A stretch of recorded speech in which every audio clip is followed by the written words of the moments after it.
California. The driver of that truck now arrested on suspicion of felony hit and run. Let's bring in Deborah Hersman. She's the president and CEO of the National Safety Council. She is also a former chairwoman of the NTSB. Ms. Hersman, nice to see you.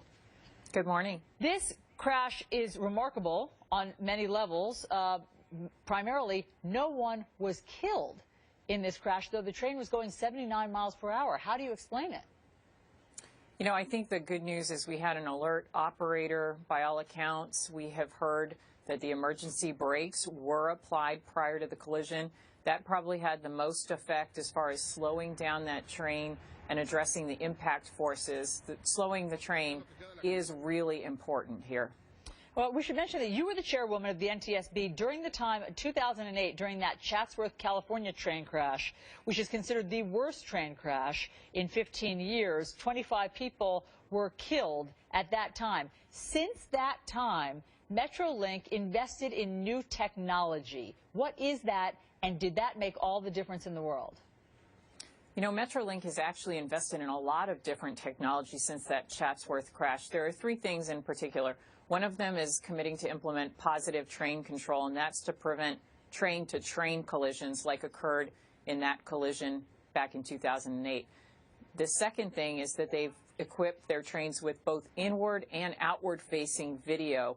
This is very helpful in reconstructing a crash. The third thing they've done is invest in crash energy management systems for their trains to protect the crew and the passengers. This is the second train to collide with a car that was stuck on the tracks in just 3 weeks. One on the East Coast, one on the West Coast. Is this just a tragic coincidence, or is something going wrong with safety measures that's allowing cars to get stuck on the tracks? You know, I think it really just brings home the point that we see over 2,000 collisions between trains and either pedestrians or cars every year, resulting in about 250 fatalities. So just in the intervening weeks since we saw the crash in New York to this point, we've actually had more than 100 crashes all across the country.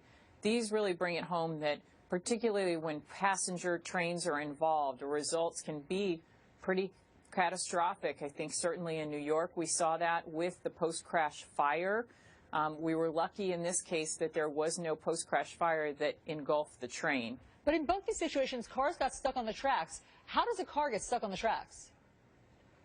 Well, I think these two situations are very different. The situation in New York, we had a car that got in between the gates as the train was coming, and so that's really an issue of driver alertness and making sure that if you enter into the track area that you have to be able to clear it if that train is coming, if those gates go down. You never want to be in between those gates.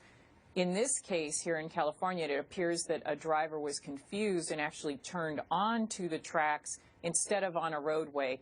Whenever a car or a truck gets off the roadway, in particular if it's on train tracks, that's really not what's intended. A very dangerous situation, and we see that here. So as we said, you credit this new technology, a lot of people do, with saving lives in this crash. MetroLink spent something like $63 million to update its technology, including these crash-resistant cars. Should all railroad lines be doing that now, given that it can save lives?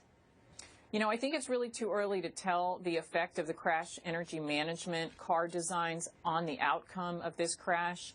One of the things that you want to see in a post-crash environment is that the cars stay in line and they stay upright, and that the passenger compartment is protected, that they're fire resistant, and that you have ability to emergency exit so you can egress off that train, and that you have emergency access.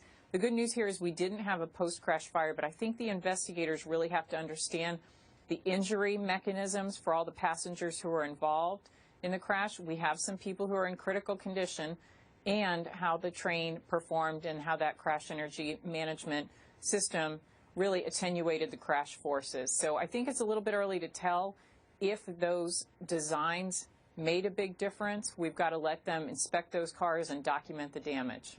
Deborah Hersman, thanks for all the information. Sure. Let's get over to Michaela.